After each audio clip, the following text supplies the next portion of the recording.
Well, it's time for everyone's favorite part of the week. It's time to listen to the Calvary Chapel Salmon podcast. Hagen, good to see you.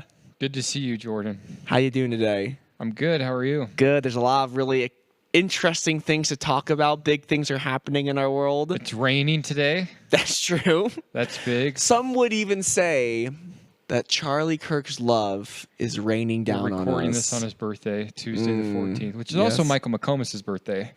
Who's more important? In God's eyes, they're equal. That's right. Yes. Jesus' blood covers them both. So amen. That's good. Amen. But yeah, our world's kind of crazy. The hostages were just released. I don't know if people know that. From Hamas, if you follow the news, that's kind of a big deal. 20 hostages were released, right? 28? Somewhere around there? So. Yeah, 28. And then do you know if they released all the dead bodies? I'm not sure about that. Yeah, that kind of sucks. I was listening to a clip of Trump at his press conference was saying that he told them that they better release everyone. Like, this is how he made the deal, or else, and I quote, they'd be obliterated. Sure. So they decided, I guess we'll release them. Did they? Yeah. Good. Like, if the option's obliteration or you gotta be tough with these people. I guess we'll release them. Yeah, you gotta be tough. Yeah, it's like, and it's kind of like a slap in the face to not release the dead bodies. It's like, what are you doing with them? Well, maybe they don't have them anymore. Oh, that's true. Yeah, maybe they burned them or something. Yeah. Yeah. Well, then you gotta be honest with that. That won't be good. But it is. It's a little embarrassing though that it took 2 years. Very embarrassing. It should have took 2 weeks. Yeah. Well, I did hear that when Donald Trump was elected, like 100 hostages were released. So like a big group of hostages were released, and that was maybe Hamas trying to keep Donald at bay or make him happy. Like, look, we're doing stuff. But even still, it should be like, yeah. Because even as like, I forget when, but like there was like American people were hostages too. Yeah, there was like you think that we would immediately make sure that they get out. I would hope if I was a hostage, my country would come in for me, but I guess not. Probably not. Yeah. So we'll just have to release 1,000 terrorists for you, Hagen. That's the trade. That would be the trade. Yes. Yeah. Israel had to release like 2,000 terrorists for these 20 people, which I heard is kind of a stupid thing to do because as soon as you set that precedent, you're encouraging people to kidnap. That you're encouraging these people to take hostages because they know that they can get 1,000 times or 100 times more people released for every person they kidnap.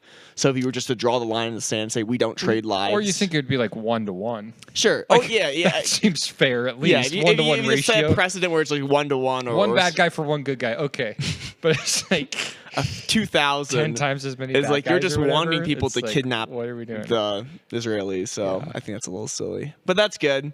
It's kind of weird that it took that long, but it's good that everyone's released.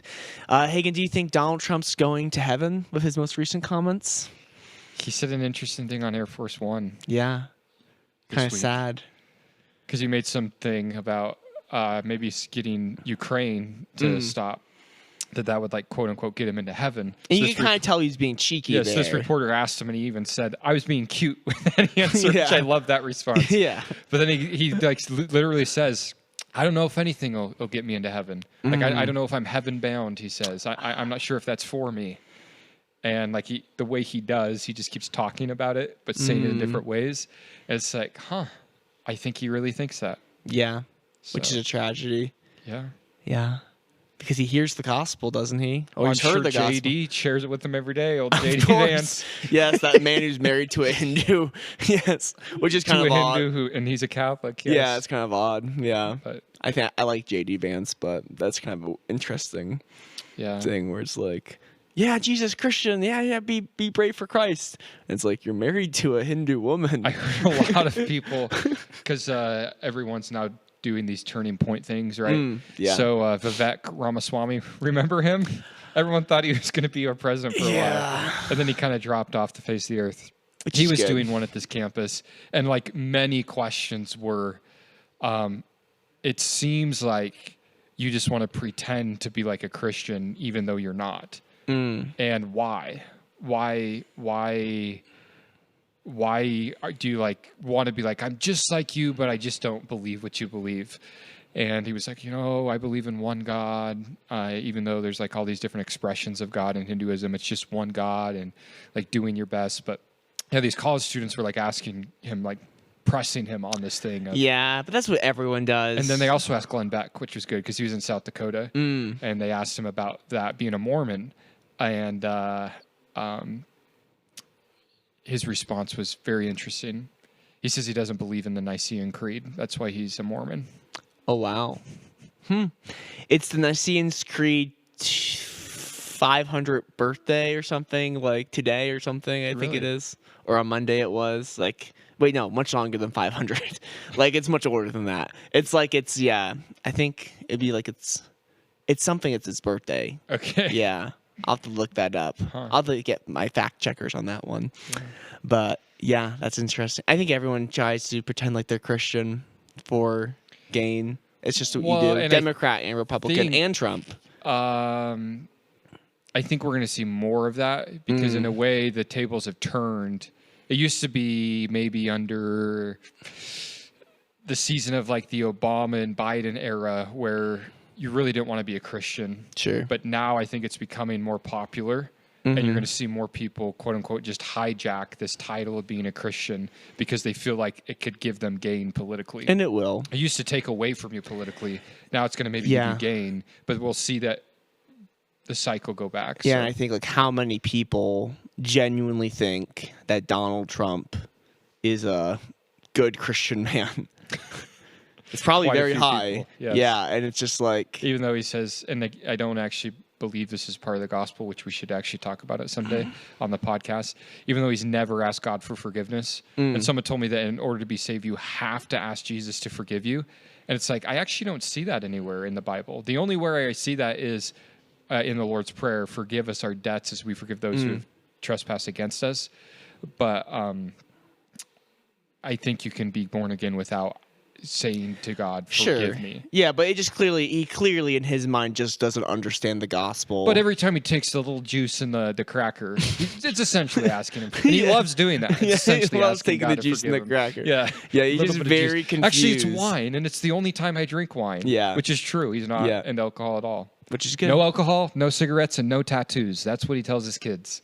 Amen. So 2 out of the 3 I'm on board with. Yeah. The tattoos. And you don't have to have like perfect theology. Like there's gonna be a lot of confused people in heaven, people who just were confused, but it's just when you listen to him, especially that most recent clip, it's just like he apparently has no assurance of eternal life. You don't think you're going to heaven, so like why should I say no you're going to heaven? Why should I argue on your behalf when it's clear that you don't understand that Jesus died for your sins, and like you just don't understand grace at all.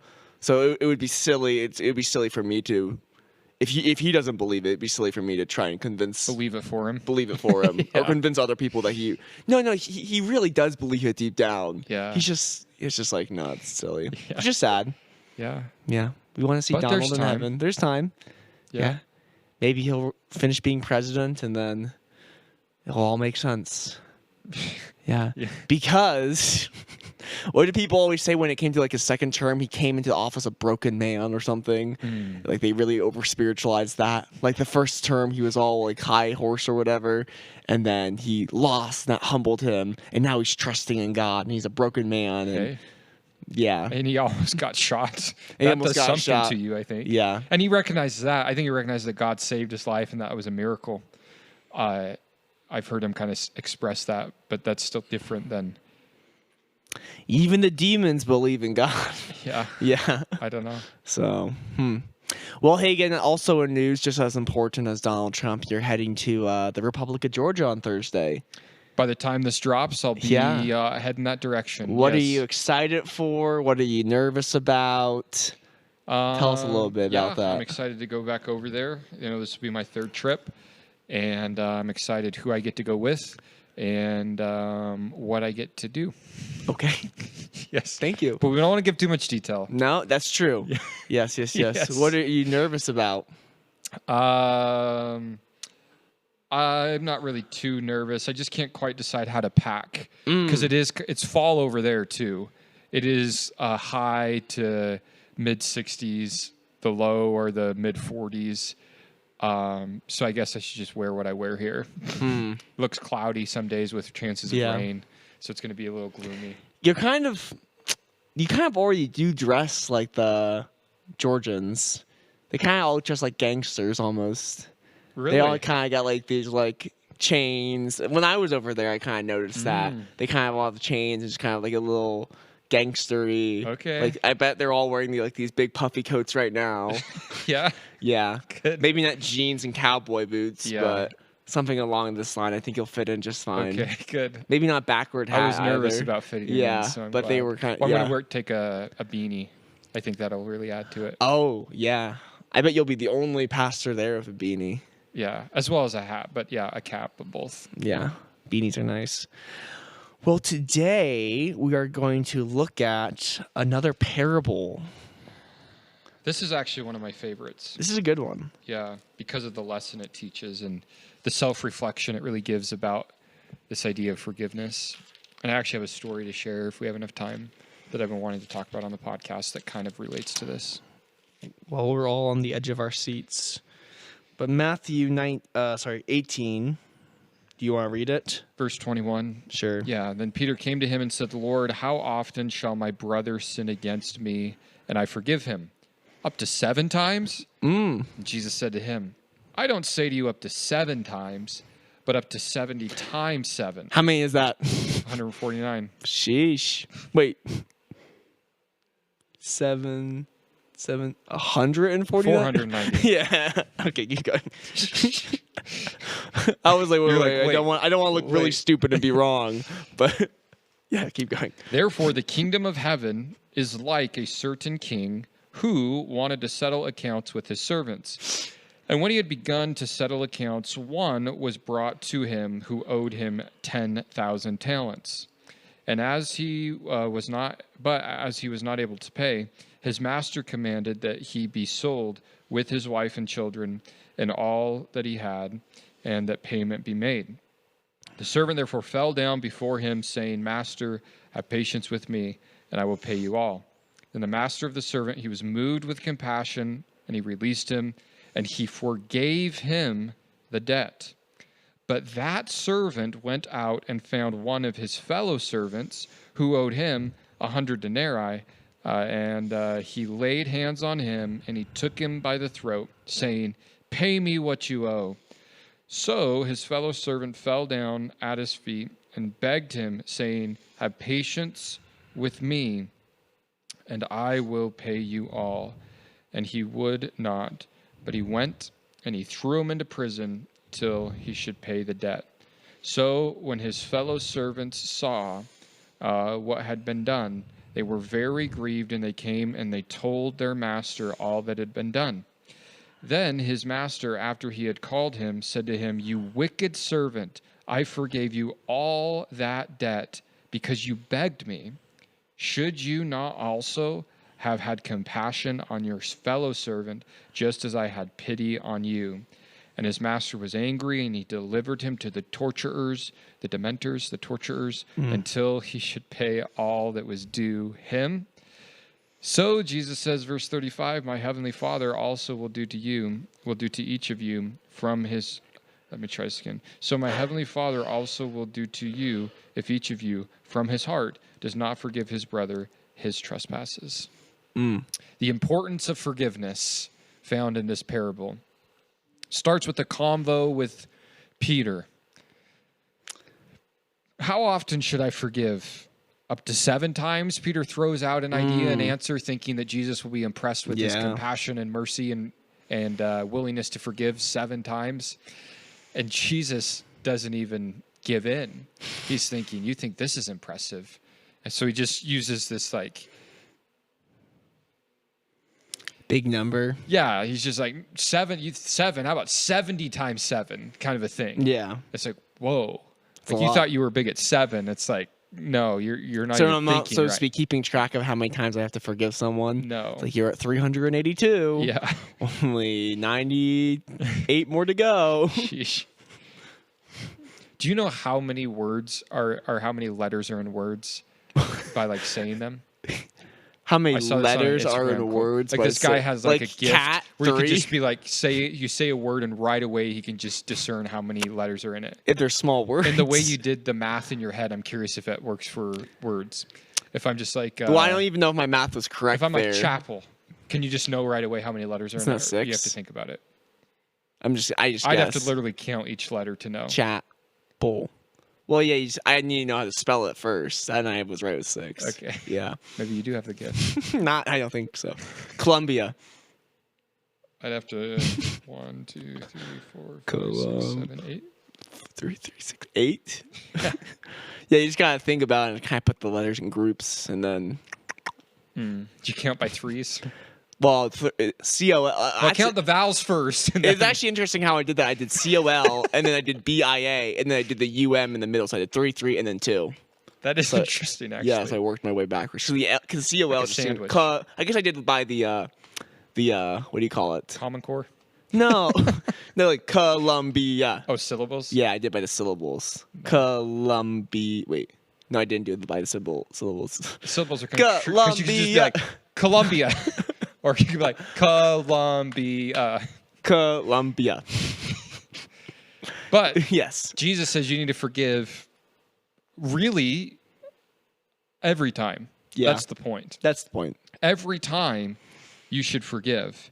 And then he gives this parable, this story, to illustrate the point that's just so good. Here's a guy that owns a debt that he cannot pay. It's like so much greater than he could ever pay off that he's sunk. He's in big trouble. He's cooked, the kids would say. He's cooked.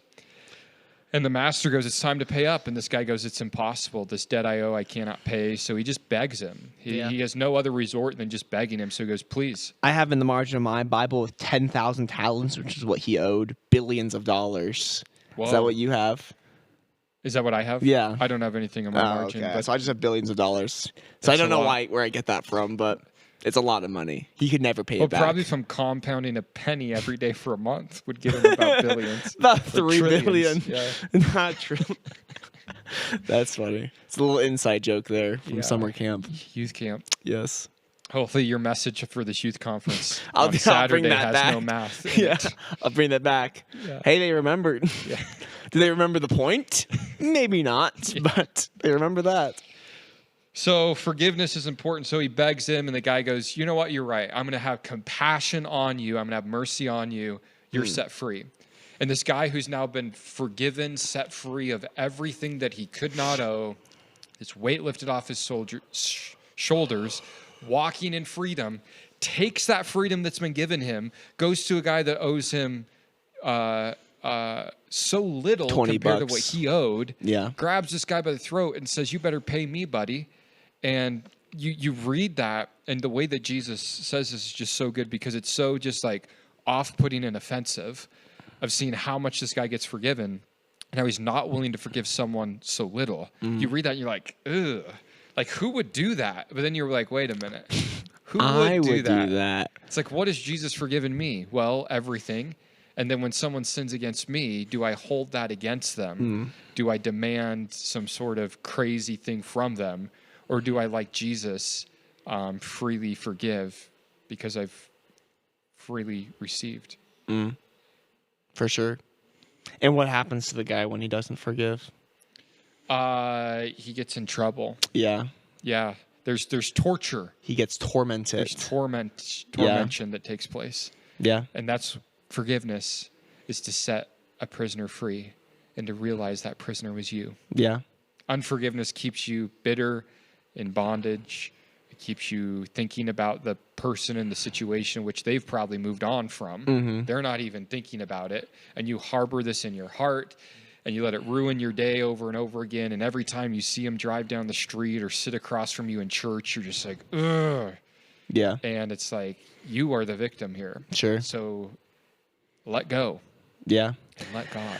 But what if they are really mean to me, Hagen? What if they're just like the worst person ever, and I hate when every time I see them, I just get all mad, and they did this, and they hurt me when I was young or whatever. Sure. Yeah, they took advantage of me. And forgiveness They broke my heart.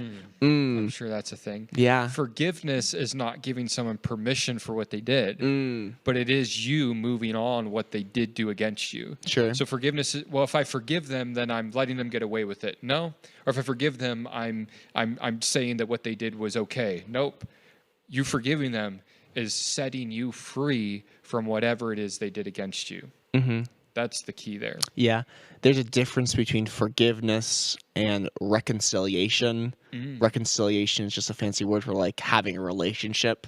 Yeah. So like I can forgive someone, but it doesn't mean I have to go be their best friend now. Yeah. And oftentimes you shouldn't. And actually we see this with like the story of Joseph, which a lot of people miss because you read Genesis and it's like Joseph and it's a really cool story. His brothers betray him. He's a slave in Egypt and he becomes like the second hand affair. It's like, oh, super cool. And you get to the end of Genesis, it's like 4 or 5 chapters of him doing like this back and forth thing with his brothers where they like they don't know that he's Joseph. They think that he's just like the ruler of Egypt and like he's kind of being mean to them. And it's like, what's going on here? It's like 4 chapters of this like back and forth where Joseph sends them away and then they come back and he sends them away and then they come back. It's like, what's going on here? But we see that this is a process where Joseph wants to be reconciled to them. He's already forgiven them, but to be reconciled to them, he wants to see if they've changed. And that's the requirement for reconciliation. Is that the person needs to change. I can forgive you, and I should always just instantly forgive. Sometimes it's hard. Sometimes it's a process, but I should always just be willing to forgive. But then for me to become your friend again, for there to be reconciliation, I need to see change. And that's what Joseph does. That's why he puts his brothers through these tests, because he's trying to see, have these guys changed, or are they still the jerks that threw me in the pit and beat me up and sold me into slavery?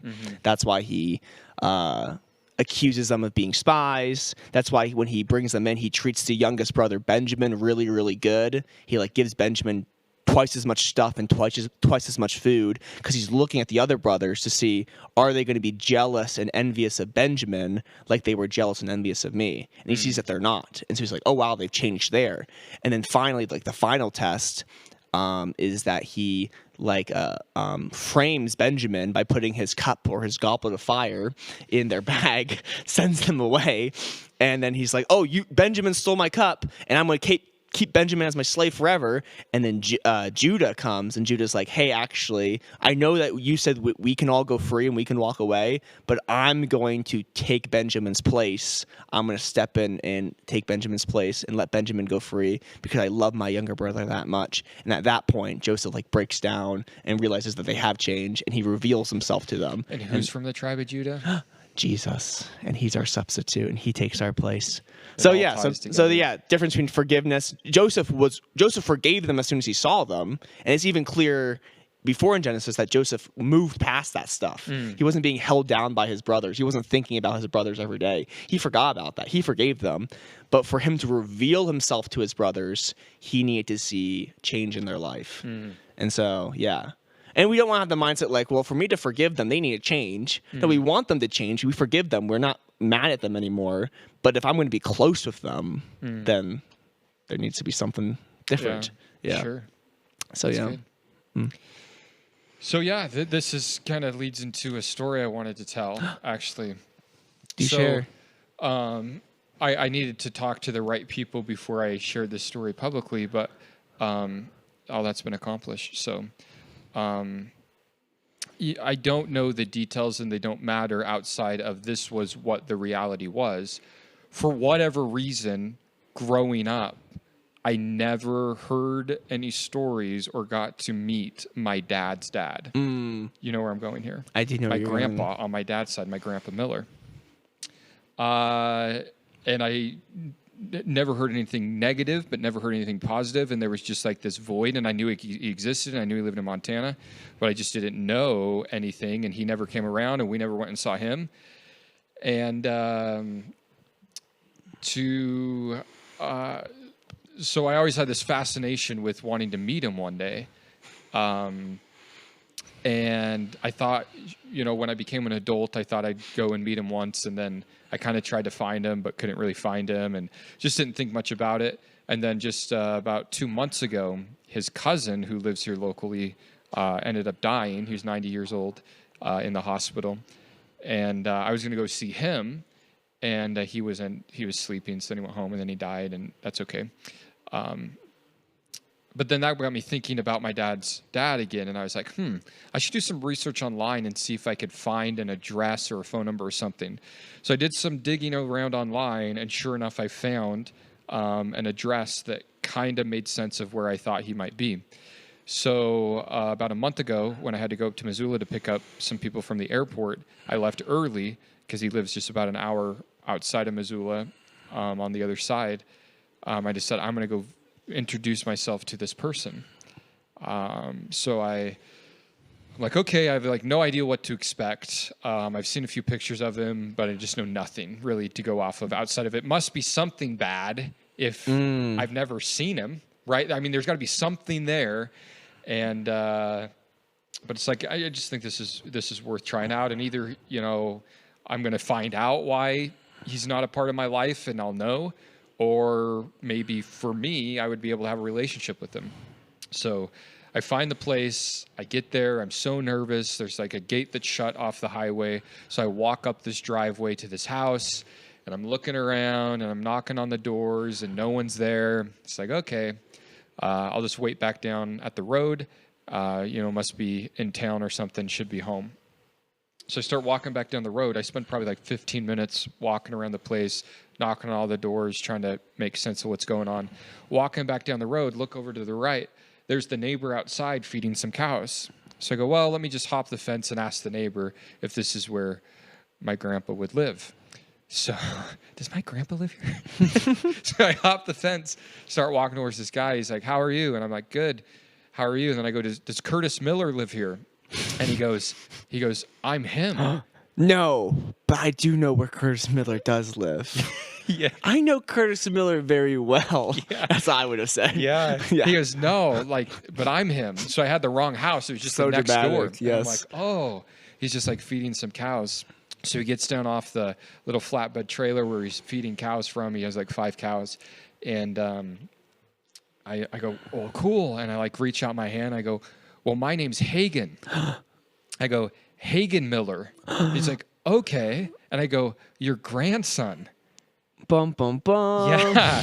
And it's like, so anyway, I end up talking to him for over 2 hours and get to hear all sorts of stories about him growing up around here. And he grew up Hat Creek and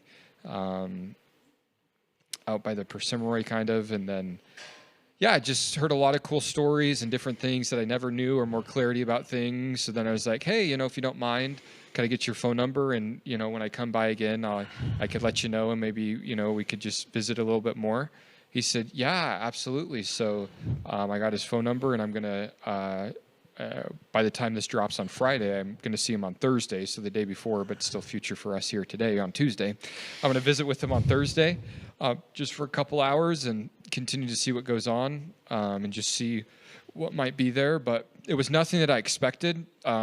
He's not a terrible guy. For whatever reason, there's stories why him and my dad don't get along, but like there was no offense against me. So I was decided it's worth seeing if there was a relationship that can be established.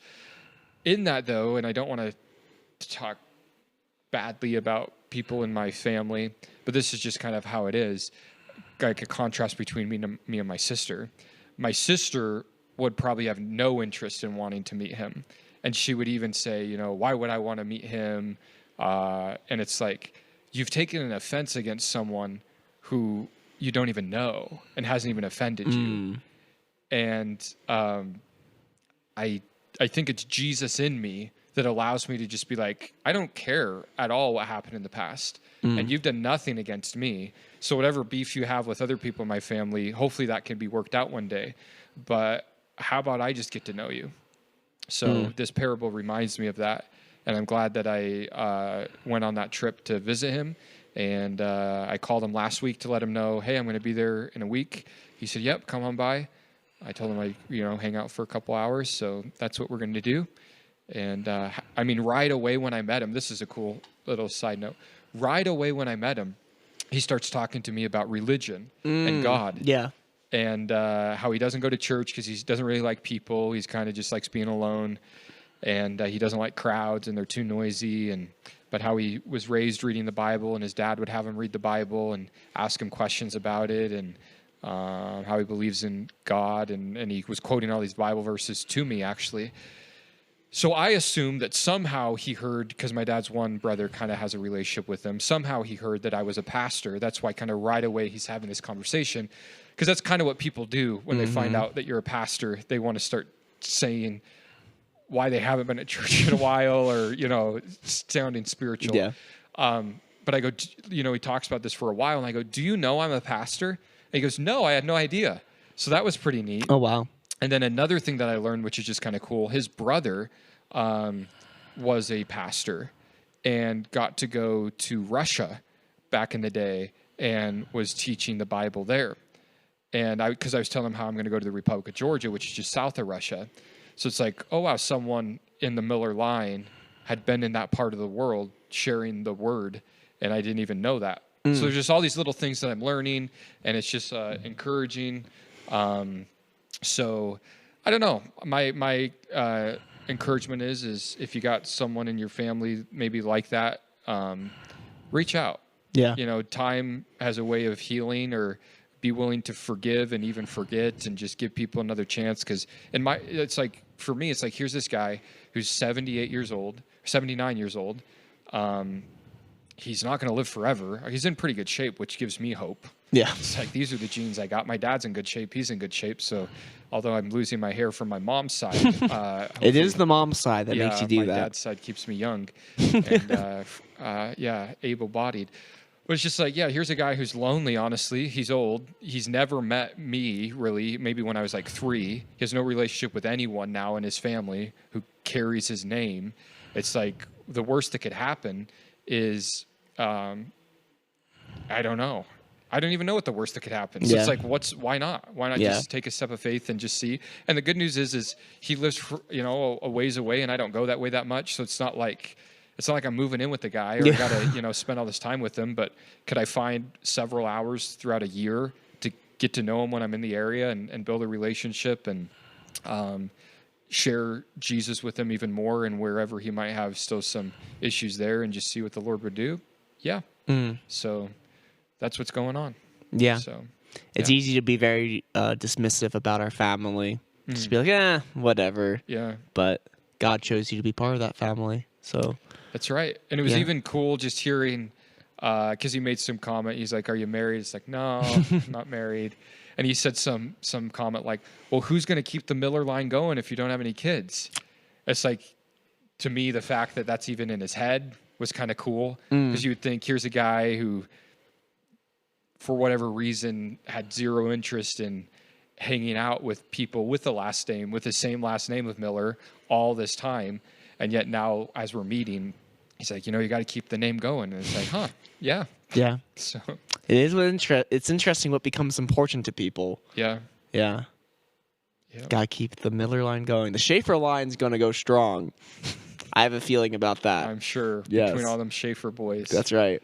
That bloodline's going to keep going on. Schaefer. Eventually, my goal with the Schaefer line is to make it so popular is that people don't think it's spelled Schaffer. It's spelled Shafer. There you go. So we'll make it the common spelling. Yeah. Yep. That would be nice. That would be nice. My goal is to make the Miller name so popular that people... Oh, wait. It is popular. Yeah, it's very popular already.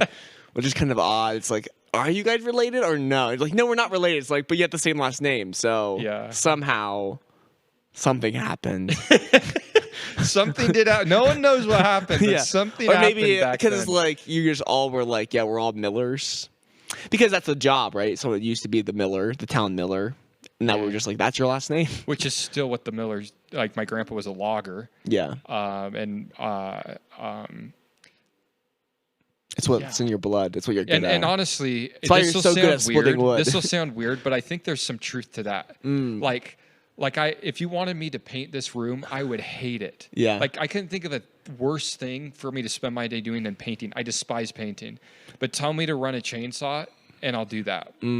Tell me to build a wall, and I can't build a straight wall. I can't build things really that well. but I can run a chainsaw and I can split wood. Yeah. And it's just naturally. And I think it's like genetic, honestly. I think there are There's genetic something to that. giftings. Yeah. And it's, In the Old Testament, all the singers were part of the same family because they knew and that they was in weren't the blood. Schaefers or Millers. No, probably not. Sadly. Yeah, because gifting and talents, I think there's genetics to that. I mean, it works with dogs. Yeah. Like Some certain dogs are dog just naturally breeds good are at bred stuff. to herd cows or retrieve ducks when they fall out of the sky or whatever the case is. Like, it's in them. It's in their blood. They know, I got to go retrieve this thing and take it to my master no matter what it is. Or here's a group of cows or sheep or goats. I don't know why, but I have this urge inside of me to just gather them together. It's just something in them. Yeah. So it makes sense that with people that there are just things that it's like, yeah, this is what you do. It just makes sense to do this. And like I wish I could build, and I think I could learn the skill of building, but naturally it's not in me. But to just hold a chainsaw or split wood, it's just like, yep, I just know what to do with that. So, and I really like, it's not even like I have hundreds of hours of running a chainsaw. No. Splitting wood I've done quite a bit of, but it's like a chainsaw in my hands just feels right. It just feels right. So, yeah. That's nice. That's good. Wow. Well, thanks for sharing that story, Hagen. Yeah, it's. I'm excited to see where it develops, and I'm just thankful. I'm super glad I did it. I think I learned more about my dad, meeting his dad. I think I learned more about me, meeting my grandpa, and I'm just excited for what that might turn into in the future. And it's not like I was lost without it, and now my missing puzzle piece makes sense. But it's like, I'm glad I did it. I'm glad he didn't die before I met him. Yeah. And definitely cool. Any more thoughts on forgiveness, or do you feel like that kind of wraps it up good? No, just do it. And again, anytime you struggle with it, just go back to what it says. Essentially, the way I paraphrase this, coming from the master to the forgiven servant who now doesn't want to forgive, is who do you think you are not willing to forgive someone when you've been forgiven of everything? Yeah. And that's the thing you need to self-evaluate on. Who am I that if Jesus has truly forgiven me of everything, and he has if you've put your faith and trust in him, to try to hold something over the head of someone else? Yeah. And the problem is when we think that, well, I'm not that bad. God hasn't forgiven me of that much. That's the real dangerous problem. Sure. Is you don't think that you're in the... Because I feel like that's how people would think. And the good news about Jesus and having a relationship with him, because we're not just forgiven, we're reconciled. And that is that he helps us with that forgiveness. Sure. He those areas, those people in your life that you're struggling with, you see where he's forgiven you, and you can pray, you can ask him, Lord, I know you've forgiven me of all this. Help me to get past and forgive this person of this thing. Jesus, I need your forgiveness in me to help get over this, because I just am naturally bent on having grudges and holding this. And he helps us. Yeah, so, for sure. Yeah. Well, that was beautiful, Hagen. Thanks Amen. for joining me today. I'm glad you had me on your podcast, Jordan. I'm good. Yeah, I'm glad. You are good. I am good. Although there's no good. No, not Yes. one. Thank you. Imagine if someone said that to you every time you said you good. Ernie will do that to me sometimes. Yeah. He'll call me, how you doing? I'm doing good. He'll say, well, there's no good. Yeah, but it's funny None when good. Ernie does Not it. one. Yeah. It's kind When of someone's actually serious. It's a Baptist thing. I think it yeah. is, Yeah. Well, thanks for listening to the Calvary Chapel Salmon podcast. We hope you're doing good. We hope you're doing very good. Forgive them. Whoever it forgive. is, forgive them. Think of that person right now. Now forgive them. Write them a letter, send them a text, call them on the phone, knock on their door, say, I'm your grandson. And I forgive you. Amen. Bye-bye, everyone. See ya.